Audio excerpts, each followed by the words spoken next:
प्रेरणा परिवार द्वारा आयोजित होली मिलन काव्य गोष्ठी में मैं आमंत्रित करता हूं भाई डॉक्टर प्रशांत मिश्रा जी आए काव्य पाठ करें। बहुत बहुत धन्यवाद आदरणीय विजय तन्हा जी, जिन्होंने ये एक समारोह आयोजित किया है।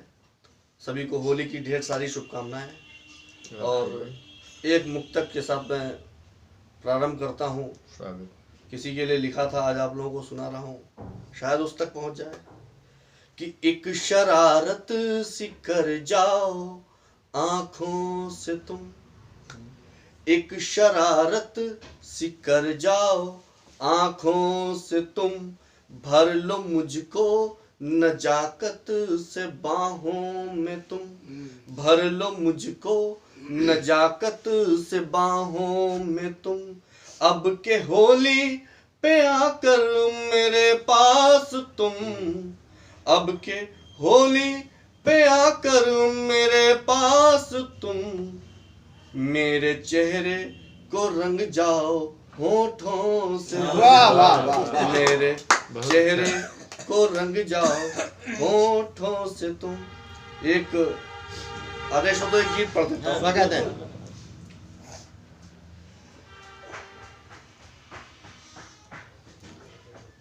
कि पीड़ाओं को शब्द बनाकर, ये हम कवि लोग आज यहाँ कल किसी और शहर में अपना दर्द बेचते फिरते हैं।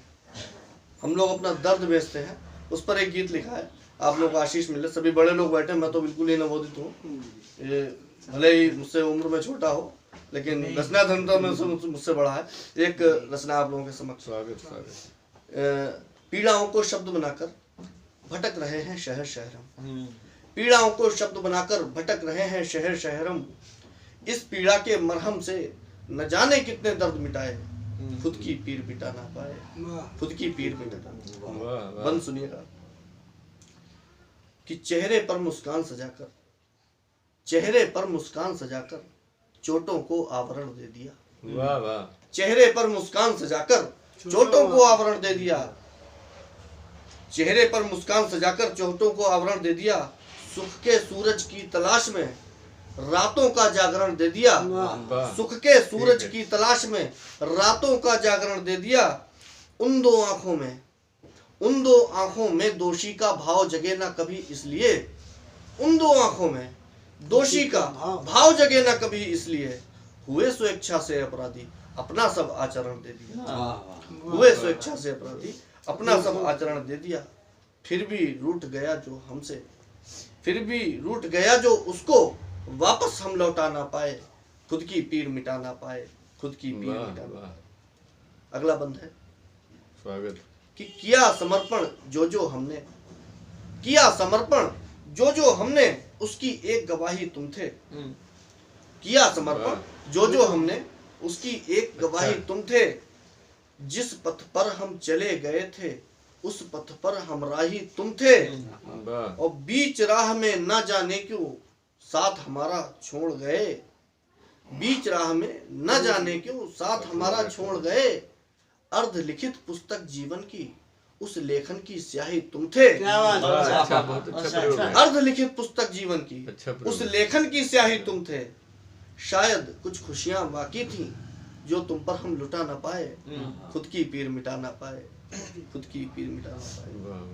आदरणीय दादा बैठे, एक छोटा सा एक रचना पढ़ने का मन है। बिल्कुल आपने शायद सुनी होगी, कुछ लोगों ने सुनी होगी, नई रचना हालांकि, लेकिन दादा को समर्पित एक छोटी रचना।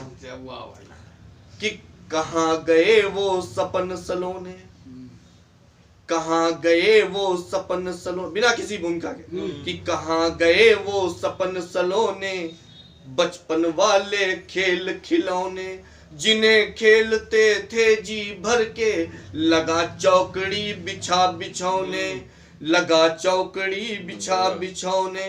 राजा चोर वजीर सिपाही वाले खेल, बड़े हुए तो जीवन लगता जैसे जेल, वाह। बड़े हुए तो जीवन लगता जैसे जेल। जेल में क्या होता है अमूमन की आपका निश्चित है कि आपको यहाँ जाना है, इतनी देर बाहर निकलना है, इतनी देर। हम लोगों का भी जीवन लगभग जेल सा ही है कि आज यहाँ से यहाँ तक क्लिनिक पे बैठना है या दुकान पे बैठना है या फला नौकरी करनी है। और बचपन में कुछ भी निश्चित नहीं होता था, सब अनिश्चित था। विद्यालय को छोड़ दे तो बाकी सब अनिश्चित था। अगला इसमें बंद है कि व्यवधान आ गया।